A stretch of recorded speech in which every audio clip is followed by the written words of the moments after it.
When politicians debate economic policy, they often make competing claims about jobs, wages, inflation, inequality, and economic opportunity. Few policies generate more disagreement than the minimum wage. Supporters argue that raising wages improves living standards and reduces poverty. Critics warn that higher labor costs reduce employment opportunities, especially for younger and less skilled workers. Understanding these debates requires careful analysis of evidence. To help us better understand what economists actually know about these issues, I am pleased to welcome Professor Arin Dube of the University of Massachusetts, Amherst. Professor Dube is one of the nation's leading labor economists, and his research on minimum wage policy, inequality, and labor markets has played a significant role in shaping public policy discussions in the United States and beyond. Hello, I am Marvin King, and this is Civic Lens. Arin, welcome to the show. Thanks for having me. Great to be here. To begin, what first drew you to the study of labor economics? Yeah, so, I actually didn't take my first economics course in college until my third quarter of junior year. So I was a late draw to my profession in that sense. But really, the reason I went into studying economics was actually pretty much the reason I wrote this book that just came out this year called The Wage Standard. And really, it's to basically understand why people get paid what they do. And when I looked around, I saw that there was growing inequality and the issues some people are concerned about, pay not rising enough at the bottom or the middle. Was that true? If so, what did that mean? Was there something we could do about it, or should we mostly try to, keep our hands off? Those are sort of the questions that drew me to economics, and I continue to find those are the ones that I am most interested in and trying to better understand, and really how the labor market works.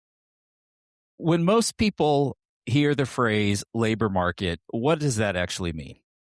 Yeah. So, we have a lot of markets, like you can go buy to the supermarket and buy breakfast cereal or burgers and whatever. But what is a labor market? Well, the labor market is a market for labor, jobs. So basically, there are people who are looking for jobs. Then there are companies that are interested in hiring them, maybe. And so those are the two sides of the market. And then there's some kind of pay that is determined. Like, here's the pay for this job, and maybe other benefits and other work conditions and so forth.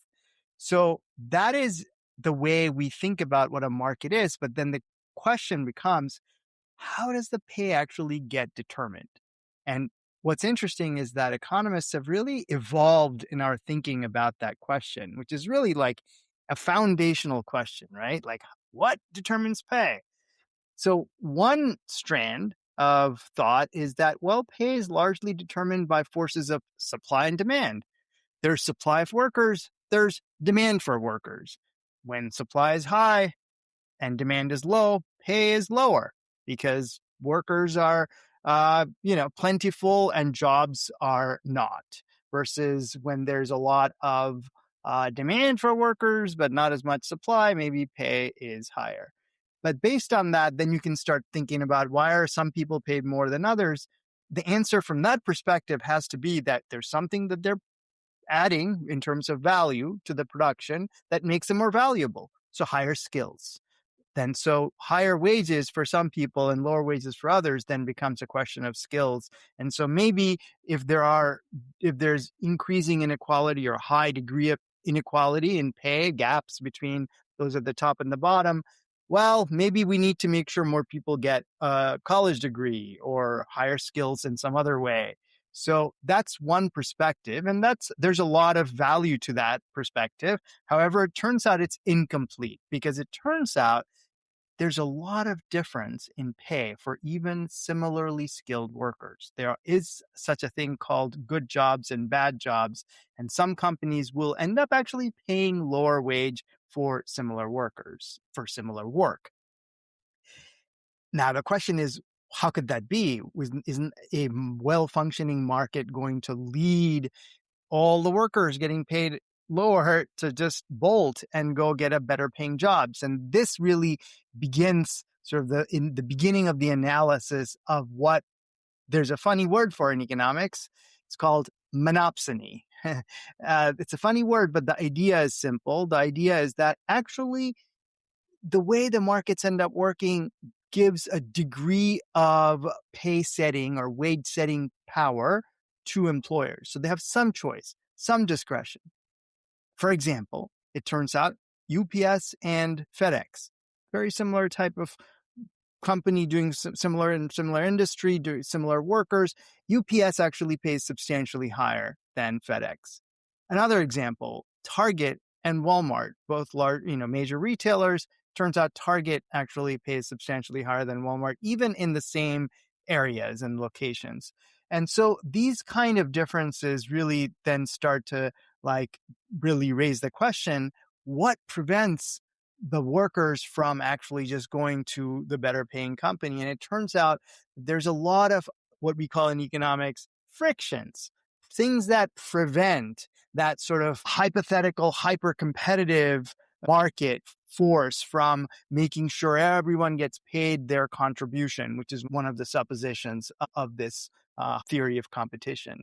So in that kind of a market where employers have some degree of wage setting power, monopsony power, if you will, and there are good jobs and bad jobs, the impact of something like the minimum wage, for example, which sets a minimum pay floor for all jobs.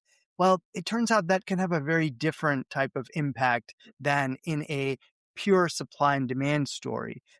So that's kind of the starting point for thinking about a framework for analyzing and making sense of any of the empirical questions that we can look into. And economists have studied that empirical topic for quite a while now. And so the minimum wage, I'd like to ask you about next, because it's one of the most debated economic policies in America. Why does this policy, do you think, generate so much controversy? I think partly it does so because it raises a fundamental question about, if you let the market do its thing, the labor market in this case, will it sort of generate outcomes that work for most people, right? And as it turns out, in the United States, since 1980, the economy has become a lot more productive. So between 1980 and 2019, right before the pandemic, average productivity had grown by something like 75%, roughly. But then you can look to see what happened to wages. It turns out for the typical worker, the median worker, a person in the middle, pay grew by only about less than 25% after you factor in inflation. So a lot more growth in what we're making per hour than what we are earning, that at least the typical worker. And when you go to the bottom, those who are likely affected by the minimum wage, for example, the pay growth was even lower, about maybe a little over 15%. So this sort of raises the question, well, why? Why did that happen? And because it turns out it's not because this is a pattern that always happens in the American economy. For example, after Second World War and until 1980 or so, pay for those at the bottom and the middle and the top kind of grew together and in a similar manner as overall productivity, and then just sort of stopped around 1980. And there are different reasons for that, and I sort of talk about it in the book. But one reason is because that's when we stopped raising the federal minimum wage regularly for the first time since we have had a federal minimum wage from the 1930s. So under President Reagan, we didn't see any increase in the federal minimum wage, which was for over 8 years. So for 8 years, the federal minimum wage in a nominal sense, actual dollar sense, stayed the same, even as prices climbed. And so that led to a sharp reduction in pay at the bottom, and that led to increasing inequality. So this was happening at a time when there was also growing a sense amongst some policymakers and I think the broader elite that maybe we should let the market work on its own and not interfere. So if you think the market works really well on its own and produces outcomes that are broadly favorable for most workers, in that case, you don't want to have a minimum wage. Well, it can only raise the wage too much. And what that's going to do is reduce the number of jobs because now some businesses are no longer going to find it profitable to hire some people. So that's the worry. And that worry is particularly relevant if the market really is behaving in that supply and demand framework. But what if it isn't? What if there are these frictions? And what if it turns out companies choose to pay somewhat lower wages because paying a higher wage might attract more workers and might reduce quits, mean people stick around those better jobs more, but it's going to cost them more having to pay higher wages. So maximizing profit may not necessarily yield the outcome that's the most favorable for the broadest set of people in the economy. And that really is the core question. And I think this is where some people really have a strong view, if you're a libertarian, for example, that, well, the government really shouldn't be messing with the economy. That includes pay setting. So then it, of course, becomes an empirical question. And ironically, the fact that we stopped raising the federal minimum wage altogether for long stretches of time. In fact, right now, we haven't raised it for 17 years, a record. That's 725. It's been stuck there since 2009. Ironically, though, this creates a way to actually get better causal evidence of the policy, because what happened is states started to raise their minimum when the federal government stopped. And then suddenly you can say, hey, 1992, New Jersey raised its minimum wage, but look, the neighboring Pennsylvania did not. Gee, I wonder what happened to jobs or wages or anything else for that matter. This is exactly what two economists, David Card and Alan Kruger, did in a landmark study in 1994. And that really shook up the profession because here's the thing. What they found is when you compared fast food jobs in New Jersey and Pennsylvania and looked what happened after the policy changed, they found that they actually didn't reduce jobs more in New Jersey than in Pennsylvania in these high impact fast food restaurants where wages certainly rose, but jobs kind of stayed put or maybe even grew a bit faster in New Jersey, depending on how you cut the data. So this was very surprising. As it turns out, it's also consistent with the idea that there are monopsony power in the labor market, because in that setting, what may happen when you raise the minimum wage is not killing jobs, but reducing vacancies, reducing turnover and quits, because now these jobs become somewhat better and it's actually easier for employers to recruit and retain workers. Doesn't mean it's going to pay for itself fully, but it does mean that the employment impact may be quite a bit lower and that there are other offsets that help offset some of the cost increase from the minimum wage. So this began a large literature in many ways. In 2010, we wrote a paper that could be summarized by the word many, because what we did is we looked at many of these changes like New Jersey and Pennsylvania and looked over many years, not just a short run impact in a single case. And what we found, however, was very much in line with the original Carter and Kruger work. And even more recently, we have updated that work by looking at more recent increases, which have tended to be more ambitious and higher, at least in some states. Periodically, I write on Substack, and I wrote a piece called "A Minimum Wage Natural Experiment Has Been Running for Over a Decade." And there basically I trace out the 30 states that have raised the minimum wage. There are 20 that have not. And we can look over the last 17 years. And it's actually pretty straightforward. We can just look to see what's happened to wages, like in low wage sectors like restaurants and retail. What's happened to employment per capita, for example. And it turns out the wage gap between these raised states and the non-raised states has grown quite a bit. At the same time, the employment rates in those two states, including for lower wage workers, has remained fairly similar and not really changed. And this makes it sort of consistent with a large body of literature that has carefully looked at these questions. And look, there are definitely studies that argue that there are more negative effects and some studies that are more positive effects. But if you look at the body of literature as a whole, and especially more recent in the last 10 years, for example, those largely point to a very small changes in employment for the type of minimum wages we've had so far. If the minimum wage goes up, say hypothetically from 7.25 to 9.25, the workers who had been making more than minimum wage but not quite 9.25, do their wages then go up? One of the criticisms of this is then everybody's wages near the minimum wage floor then goes up, and that's what businesses say they can't afford. Does the evidence speak to that claim? The answer is yes, but. And so, what is the yes? It is definitely the case that when the minimum wage rises, we do see some increase in wages for those who are a bit above. Does that mean everyone's wage rises? The answer is no. It tapers off. So roughly, the minimum wage affects wages in the bottom, roughly 25 to 30% of the wage distribution. But those who are around the 25th and 30th, they barely see any increase versus those of the 10th or the 15th, more at the bottom, they see the larger wage increases.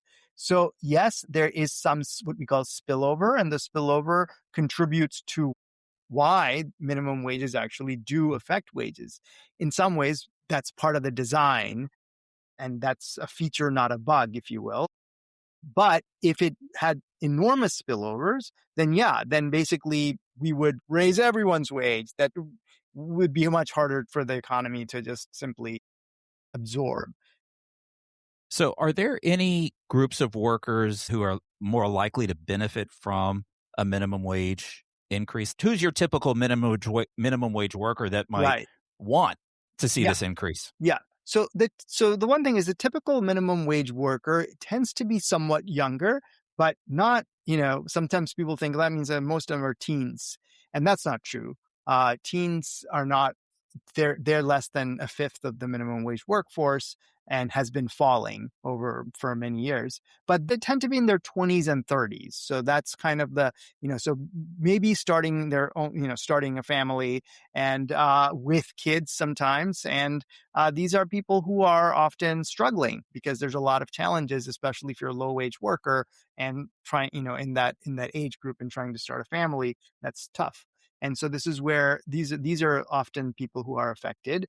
They're typically people without a college degree, and they're typically they're disproportionately women and people of color. And that is again because generally lower wage workers tend to be more female and more Black and Latino, for example. When I think of the working poor, that's who I'm thinking of, but I don't know if that is the right way to describe this group of people. Well, that's certainly one description that is used because of course, not everyone is poor in the sense of official poverty level, but some are near poor, near poverty. But certainly in a colloquial sense, these are people who are working, but generally have fairly low income and struggling. And some have difficulty, including nutritional hardship and other forms of difficulties that can translate into negative health issues and a variety of other challenges. How much minimum wage or the lack of the raise in the minimum wage might explain some of the inequality that we see today?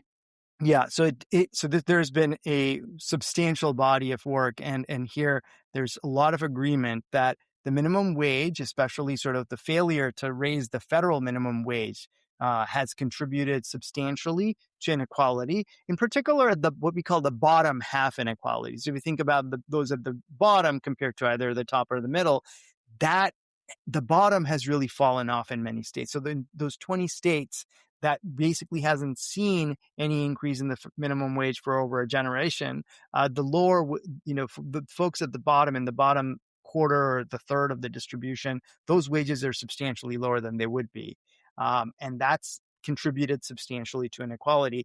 The one reason why the inequality in pay isn't even more in those 20 states is because actually after the pandemic reopening, we went through a period of very tight labor market. I also talk about this in the book.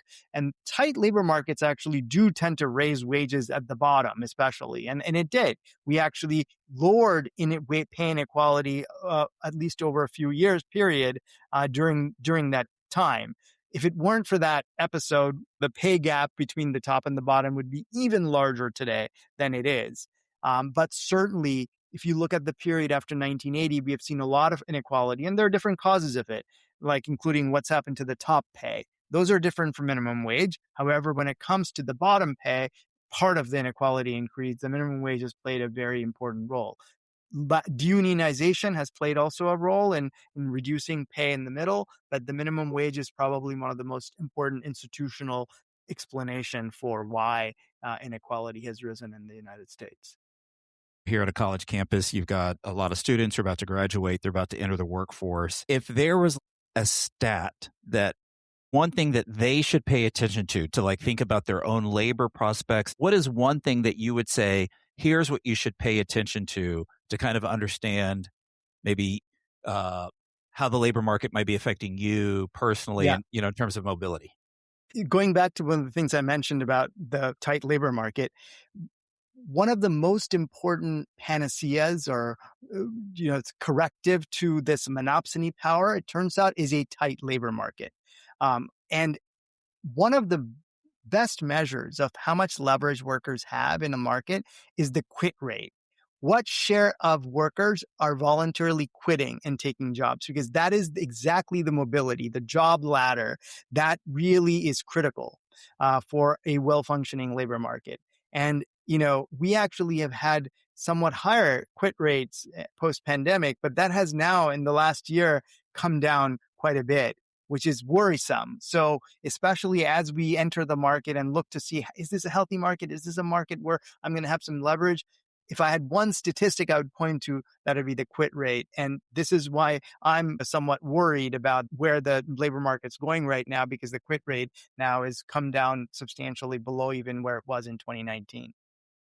Do you have anything else that you would recommend to people to read who want to learn more about the labor market and minimum wage and inequality?